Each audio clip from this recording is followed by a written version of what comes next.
Baik, kembali lagi kita tadi sudah materi yang pertama, berikutnya kita masuk materi yang kedua, Bapa Pencipta Langit dan Bumi. Aku percaya akan Allah, Bapa Pencipta Langit dan Bumi. Allah adalah pencipta langit dan bumi, berarti bahwa seluruh alam semesta mempunyai pokok dan dasarnya, yaitu Allah. Jadi seluruh alam semesta itu mempunyai pokoknya dan dasarnya, yaitu Allah. Itulah suatu pokok penting yang kita percaya dan merupakan keyakinan iman kita. Kita mengetahui bahwa manusia dengan seluruh alam semesta adalah ciptaan Allah, bukan berdasarkan akal budi dan pikiran, melainkan hanya karena Allah mewahyukannya kepada kita, jadi kita tahu dari iman. Nah, jadi seperti itu. Jadi kalau kita mau mengenal alam semesta ini, maka kita harus mengenal Allah. Orang yang tidak mengenal Allah, hanya mau mengenal alam semesta, dia akan terus menjadi bertanya-tanya akan misteri itu. Jadi kita tahu dari iman. Sering dicari bukti dengan akal budi, yaitu dengan mengatakan bahwa keteraturan dalam alam semesta memaksa akal budi untuk menerima adanya satu pribadi pengatur yang maha tinggi. Jadi kalau orang itu mencari jawaban tentang alam semesta ini, sampai ada satu kesimpulan yang luar biasa, tetapi karena dia mendekatkan diri pada pemikirannya. Jadi alam semesta itu dimulai, ya kan, dari hanya satu titik katanya. Ya. Sebenarnya jawabannya mungkin mendekati. Satu titik itulah dia sabda atau wahyu Allah sebenarnya. Jadi Allah menciptakan alam semesta dan dunia ini dengan sekali wahyu saja. Ya. Jadi wahyu itu maha dahsyat, maha kuasa, dialah Allah itu. Nah, supaya manusia menerima wahyu itu, maka wahyu itu dinyatakan kepada Yesus Kristus. Lalu, ya, wahyu itu kan misteri. Orang mulai bertanya-tanya menggunakan akal budinya. Seberapa besar alam semesta ini? Apakah ada ujung? Bagaimana terjadinya alam semesta ini? Ya kalau teori-teori, ya kan, yang mendekati bagaimana terbentuknya alam semesta ini, sampai orang bilang berjuta-juta tahun yang lalu. Bayangkan berjuta-juta tahun yang lalu. Ya. Kalau berjuta, umur kita aja enggak, untuk mencapai 100 tahun itu enggak mungkin. Kalau kata berjuta-juta tahun yang lalu, ya enggak ada batasnya. Bagaimana bisa manusia memahami itu kalau tidak dengan iman? Kalau hanya dengan akal budi itu akan bisa sesat. Maka Allah menghendaki kita mencintai Tuhan Allah itu dengan segenap hati, segenap jiwa, segenap akal budi, segenap kekuatan, dan mencintai sesama manusia seperti diri sendiri, karena Allah adalah cinta. Jadi Bapak-Bapak yang terkasih, mungkin bertanya-tanya, ya kan? Bertanya-tanya, misteri. Kan misteri ini. Tahun lalu kita masih bersama Pak Lulu. Tahun ini Pak Lulu sudah menuju rumah Bapa di surga. Kan misteri itu namanya. Jadi ada pernyataan yang bagus. Hari ini aku, besok kamu. Nah, itu jawabannya, ya. Jadi misteri agung Allah yang ditanya-tanyakan itu digenapi dalam diri Yesus Kristus. Dan kita mempersiapkan itu dengan sungguh dan seksama. Karena kalau kita tidak mencintai Tuhan dengan segenap hati, bagaimana hal yang paling berharga dari diri kita, jiwa itu kan? Sampai orang mengingatkan jiwa itu adalah istri kita yang akan menyertai kita menuju ke akhirat. Maka sampai disebutkan, cintailah Tuhan Allahmu dengan segenap hatimu, segenap jiwamu, segenap akal budimu, dan segenap kekuatanmu. Ya. Dan cintailah sesama manusia seperti diri sendiri. Jadi pernyataan itu memberikan kekuatan yang baik dan sangat baik bagi kita, bahwa iman itu mengatasi segala pertanyaan yang ada di dalam diri kita. Mengapa kita ada dan mengapa kita harus berakhir. Tetapi kita tidak berakhir. Ingat tadi pernyataan Yesus, ya, supaya yang percaya kepadanya tidak binasa. Kata binasa itu tidak berjumpa dengan Allah. Jadi makhluk hidup atau umat manusia itu tidak binasa. Tetapi kebinasaan terjadi ketika kita tidak menerima Yesus sebagai Tuhan dan Juru Selamat. Karena kebinasaan itu akan terjadi. Kita tidak akan bisa berjumpa dengan Allah, itulah binasa. Jadi sering dicari bukti dengan akal budi, yaitu dengan mengatakan bahwa keteraturan dalam alam semesta memaksa akal budi untuk menerimanya, atau menerima adanya satu pribadi pengatur yang maha tinggi. Pendapat itu ada gunanya, tetapi hanya bagi orang yang sudah mempunyai iman. Jadi kalau kita ingin tahu tentang Allah, maka kita harus beriman. Tuhan, tambahkanlah iman kami. Kalau Salomo, dia tidak meminta macam-macam, meminta kebijaksanaan. Tetapi itu masih kurang. Ya. Kalau permintaan yang lain itu, atau permintaan dari murid-murid Yesus, Tuhan, tambahkanlah iman kami. Tuhan, ajarkanlah kami berdoa. Itu kan menambah iman. Walaupun iman itu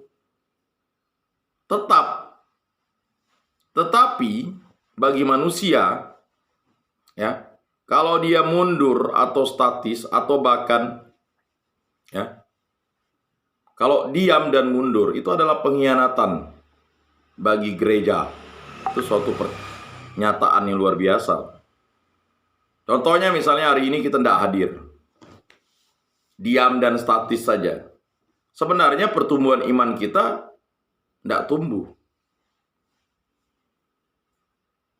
Apa yang diinginkan dari pengurus gereja ini, terutama dari almarhum Pak Lulu kepada kita ini kan, agar kita tetap maju dan berkembang imannya. Beliau sudah sampai finish. Kita masih berjuang untuk mencapai finish itu. Nah, maka marilah kita, ya, yang beberapa orang ini menjadikan momen itu sebagai bentuk bahwa begitu besar kasih Allah kepada umat manusia. Bapak-bapak yang terkasih, ya, hal pokok pertama dalam iman kita ialah bahwa Allah dalam diri Yesus Kristus memanggil kita menuju hubungan pribadi dengan Dia. Artinya bahwa Allah di dalam Roh Kristus menyebut kita anak, dan bahwa Allah boleh kita sebut Bapa. Dalam pengalaman yang mesra itu, kita juga diberi wahyu bahwa Dia yang telah memilih kita adalah pokok dan dasar segala sesuatu. Bagaimana keyakinan itu timbul pada bangsa Israel? Iman Israel kepada Allah timbul ketika Israel mengalami sendiri bahwa mereka dibebaskan dari musuh, Mesir, Filistin, Babylon, dan Assyria. Bahwa Allah membentuk mereka yang tercerai-berai menjadi satu bangsa, mereka telah merasa tangan Tuhan yang melindungi mereka terhadap musuh. Kemudian baru timbul kesadaran bahwa Allah juga mempunyai kuasa atas bangsa-bangsa itu, dan bukan dewa-dewa mereka sendiri. Kesimpulannya, adalah bahwa sejarah bangsa-bangsa lain juga dipimpin oleh Allah. Bahwa mereka juga bergantung dari Tuhan Israel. Malahan segala kekuatan alam dicurahkan atau diarahkannya menuju maksudnya terhadap kekuatan, maksudnya terhadap bangsanya, kekuatan laut, angin topan, halilintar.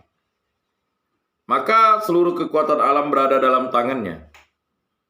Bahkan dari tangannya, pendeknya dalam keyakinan iman akan Allah sebagai penyelamat bangsa Israel, maka bertumbuhlah iman akan Allah sebagai pencipta seluruh alam semesta. Bapak-bapak yang terkasih, dalam perjanjian baru, iman kepada Bapa pencipta mulai berkembang menjadi lebih terang.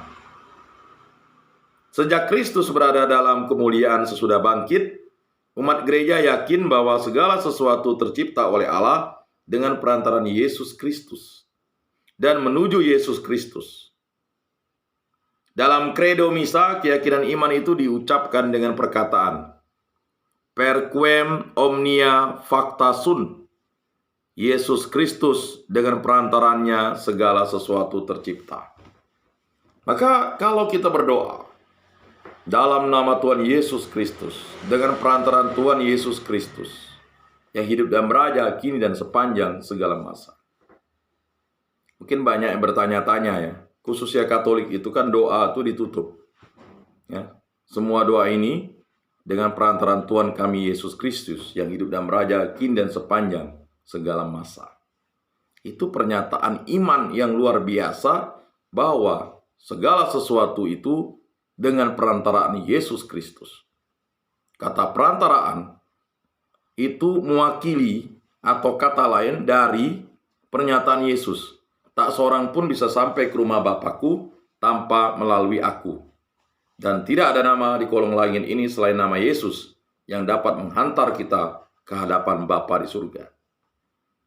Jadi terkadang kita sebagai umat Kristen, sesama Kristen ya, terkadang ini ribut tentang doa. Saya ingat dulu beberapa waktu kesempatan di beberapa tahun yang lalu, pertanyaan itu memang menggelitik. Kan ada pernyataan, bahkan itu disampaikan, doa orang benar, ya kan? Kalau disebutkan, kalau didaraskan, pasti besar kuasanya. Yang besar kuasanya bukan doanya bapak-bapak yang terkasih. Yang besar kuasanya itu adalah Tuhan Allah. Doa itu satu-satunya sarana untuk berkomunikasi, berbicara dengan Allah. Kata doa orang benar. Jadi begini, kalau orang sombong itu jangankan berdoa, dia menyombongkan diri. Tapi kalau orang benar itu adalah orang yang merendahkan diri di hadapan Allah dan memasrahkan hidupnya berdasarkan kehendak Allah. Maka disebut doa orang benar. Ya. Tapi kalau doa orang yang sombong, itu adalah doa menyombongkan diri. Bahkan Yesus kasih contoh. Ya. Seorang Farisi berdoa dan ada seorang pemungut cukai berdoa. Orang Farisi dia berdoa paling depan dan menyombongkan dirinya. Terima kasih Tuhan, aku tidak seperti pemungut cukai ini. Menyombongkan diri di depan Allah. Aku memberikan perpuluhan, memberikan persembahan. Ya kan? Jadi sombong dia. Tetapi doa pemungut cukai, jangankan melihat diri, bahkan dia harus melihat ke bawah. Lalu dia harus tangannya memukul dadanya. Tuhan, saya tidak layak bagimu. Jadi bapak-bapak yang terkasih, pernyataan per quem omnia facta sunt, Yesus Kristus dengan perantarannya segala sesuatu tercipta. Jadi yang menciptakan alam semesta ini adalah Yesus Kristus, Roh Kudus, Allah Tritunggal yang Maha Kudus. Jawaban apa lagi yang harus ditanyakan? Kadang kita sebagai orang Kristen nih menjawab pun sulit. Bahkan kita menjawab dengan pengetahuan yang minim, bahkan pengetahuan yang hoax. Bahkan pengetahuan yang mengada-ngada, hayalan, diksi. Menurut kakek saya, menurut cerita ini, menurut orang dulu, menurut. Ya. Kok bisa begini ya? Hebat, sakti. Wah, itu kan hanyalah kesombongan dunia yang disombong-sombongkan. Di Bapak-Bapak yang terkasih dalam Yesus Kristus, jelas di situ keyakinan-keyakinan itu diberikan kepada umat gereja sesudah Pentakosta yang pertama, sesudah menjadi Kristus. Hal itu berarti sesudah ia dalam roh hidup di tengah gerejanya. Santo Paulus menyatakan iman itu sebagai berikut. Kita harus mempunyai satu Allah, Bapa. Jelas. Kita hanya mempunyai satu Allah. Siapa? Bapa. Daripadanya berasal segala sesuatu. Untuk Dia segala sesuatu dimaksudkan. Dan Tuhan kita adalah satu, Yesus Kristus, dengan perantarannya segala sesuatu ada. Teristimewa kita. 1 Korintus bab 8 ayat 6. Jadi kurang apa lagi Bapak-Bapak yang terkasih? Di tahun 2023 ini hendaknya ya, dengan wafatnya Pak Lulu, harusnya kawan-kawan yang sudah menjadi mitra atau sahabat Pak Lulu ini kembali bergerak dan penuh kekuatan ya, untuk kembali mengingatkan kawan-kawan bahwa kematian itu pasti. Kematian itu pasti.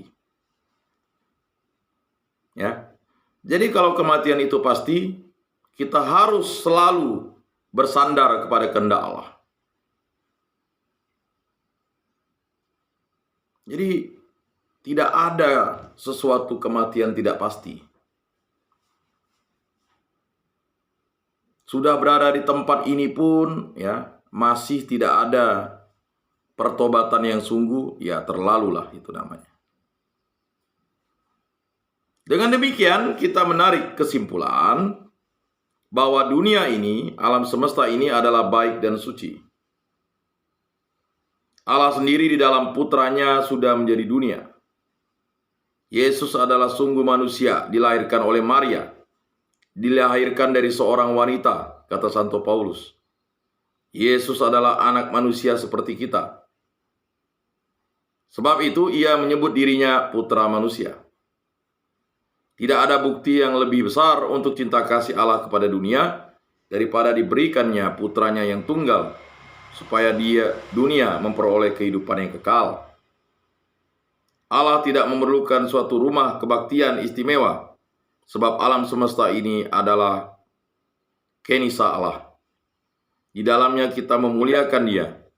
Sebab itu Allah bukan kita temui di luar dunia, melainkan di tengah-tengah dunia.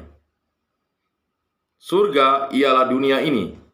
Di dalamnya Yesus Kristus ada di dalam ruang dunia, di jalan-jalan raya, di kota dan di desa, di padang dan di pabrik.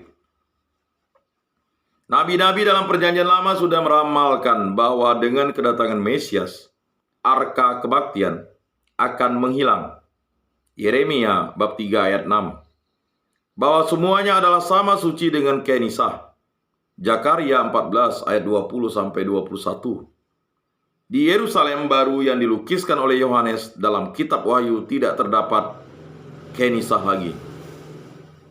Sebab itu nabi-nabi telah mengkritik kebaktian kenisah dan adat mengikuti kewajiban sabat semata-mata.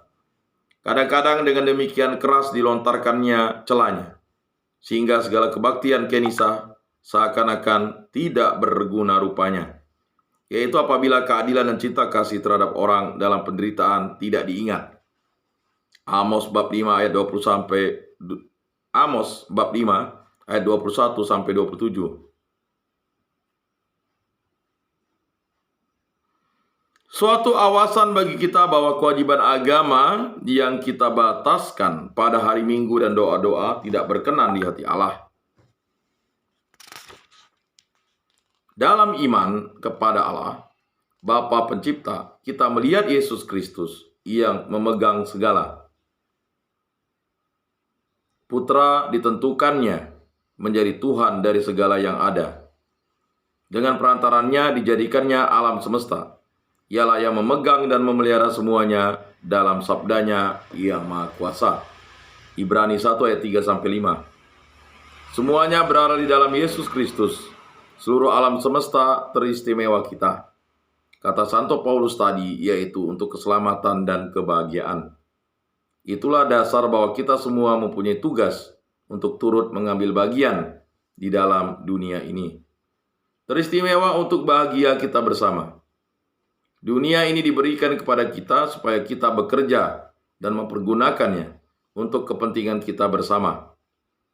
Dalam terang harus kita ingat akan suruhan Allah kepada Adam. Adam artinya manusia, sebagai nama untuk kita semua. Berdiamlah di bumi dan taklukkanlah dia. Hal itu kita lakukan apabila kita giat bekerja untuk mengembangkan segala kekuatan yang ada di dunia ini. Segala usaha ilmu pengetahuan, teknik, organisasi, penyelidikan, percobaan, semuanya itu adalah tugas suci yang diberikan kepada kita. Bapak-bapak yang terkasih, teristimewa untuk kepentingan kita manusia bersama. Dalam benar nasihat nabi-nabi bahwa usaha membantu sesama saudara adalah lebih penting daripada upacara kebaktian. Yesus adalah manusia untuk manusia lain, malahan untuk dikorbankannya nyawanya. Daripada itu kita tahu bahwa Allah adalah cinta kasih. Daripada itu kita tahu juga bahwa semuanya ada, berasal dari Allah karena cinta kasih-Nya kepada manusia. Dalam terang itu usaha pelajaran kita. Usaha menjadi anggota masyarakat yang pandai bekerja untuk kepentingan bersama menjadi lebih nyata. Kebaktian kita yang utama adalah di dunia ini, teristimewa untuk kebahagiaan kita bersama. Bapak-bapak yang terkasih, demikianlah katekese, bimbingan dan penyuluhan kita pada hari ini. Semoga bermakna dan bermanfaat bagi kita semua, terutama dalam permulaan tahun 2023 ini. Mari kita tutup bimbingan, penyuluhan dan katekese kita pada hari ini dengan berdoa. Dalam nama Bapa dan Putra dan Roh Kudus. Amin. Allah Tritunggal yang Maha Kudus, kami bersyukur dan berterima kasih atas karya agung-Mu, maka kami dipertemukan pada hari ini. Berkatilah kami, bimbinglah kami, agar kami selalu dituntun oleh kasih karunia-Mu untuk menjadi pribadi yang selalu mengikuti kehendak-Mu. Berkatilah pribadi kami, keluarga kami, para orang tua kami, para anak-anak kami, dan orang-orang yang kami cintai. Dan juga orang-orang yang kami benci, ampunilah dosa-dosa kami, agar kami kembali mencintai. Karena Engkaulah Tuhan dan Juru Selamat kami, yang hidup dan meraja kini dan sepanjang segala masa. Amin. Dalam nama Bapa dan Putra dan Roh Kudus. Amin. Salam kasih, damai, dan sejahtera. Tuhan memberkati, menyertai, dan melindungi kita semua. Salam.